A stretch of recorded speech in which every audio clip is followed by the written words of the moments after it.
In today's video, I'm going to be breaking down my highest dividend paying ETFs today. Let's get down, let's check these out. I know you'll probably enjoy this. Okay, so first off is ZWK. It's a BMO covered call US bank ETF, and I was actually grabbing this while the market was way down, and I was grabbing it at just over 10% dividends, which is absolutely huge. A covered call ETF is generally going to have higher dividends than a regular ETF because basically it's going to hold shares in a company. So let's say it holds 100 shares of, let's say, JP Morgan, and JP Morgan does have a dividend, but let's say we want to make more money. You can actually sell somebody that option to buy 100 shares at today's price. Let's say today's price is $10. However, it has to hit in, let's say, 6 months to make math easy, $50.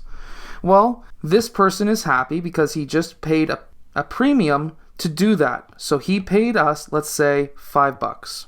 He paid us $5 to buy these shares at $10 6 months from now, only if they reach $50. If they don't, then we keep our shares and we keep the premium. That's how you make a higher yield on covered call ETFs. So the idea behind this ETF is it basically holds the US banks, and it currently pays a 6.09% dividend. They recently lowered it by a penny per month, most likely because when it comes to covered calls, if they're just not making that premium, then of course the dividend's going to fall just a bit. However, it didn't fall from 10%. It's because the stock price of the ETF has gone through the roof versus where it used to be at. So for example, if you bought it today, it's at 6%, but because I bought it when the stock price was down many months ago, I got it at around 10%. Its management ratio, its MER, is 0.71%. The reason why it's so high versus other ETFs is because it's that covered call strategy that I was talking about, and generally covered calls are going to be costing a bit more.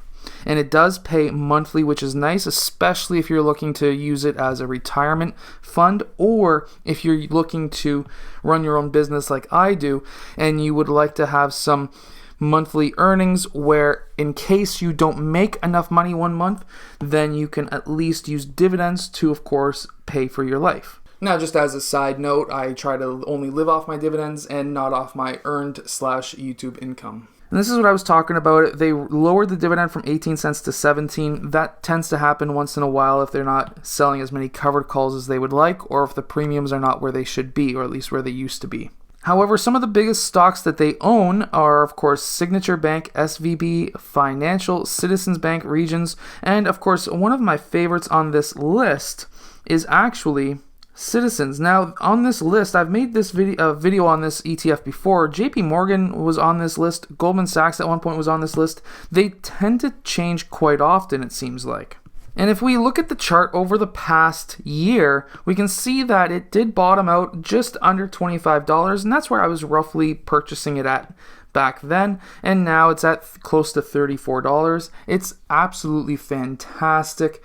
It's a growth ETF, in my opinion, from what I've seen so far, as well as seeing huge dividends. It's absolutely fantastic. ZWC is another covered call ETF, and this one I was getting around 8.5% to 9% depending on when I was buying it. And at that point, I like to just keep on buying in when it's high dividends like that. At this point, it's a lot lower because the stock price has gone up. But ZWC is a Canadian covered call. Basically, it holds the high dividend stocks in the Canadian market and then sells the covered calls against it. Now, the ETF yield right now is 6.37% if you were to buy in today. I got a few at around 9%. I got a couple more at 8.5%. Now it's sitting at 6.3%.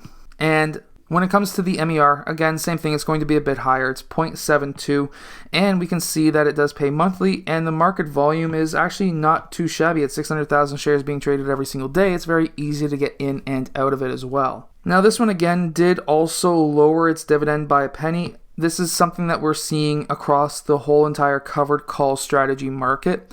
And when we see it like this, it just means that the call option premiums are not as high as they used to be. There was a lot of call options being purchased last year as well as the beginning of this year. That's why it was up. But you still can't complain at all considering how high the dividend is versus stocks right now. And of course, solid companies. These are all high dividend companies. You're never going to have to worry about one of or multiple of these companies going bankrupt at all, because when you really look at it, TD is one of the biggest banks in Canada.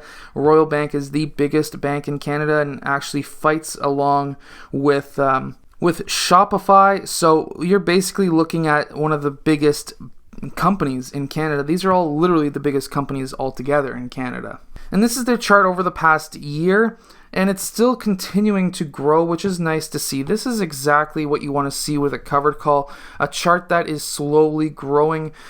Many covered calls get a bad rap because a lot of their charts go down. You really want to see their past history, and 1 year is not going to be enough because, of course, we had that big downturn. Before the downturn, ZWC was slowly going down as it is. However, I'm not too sure how long this increase is going to go, but at this point in time, it seems to be a pretty solid ETF to be in still today.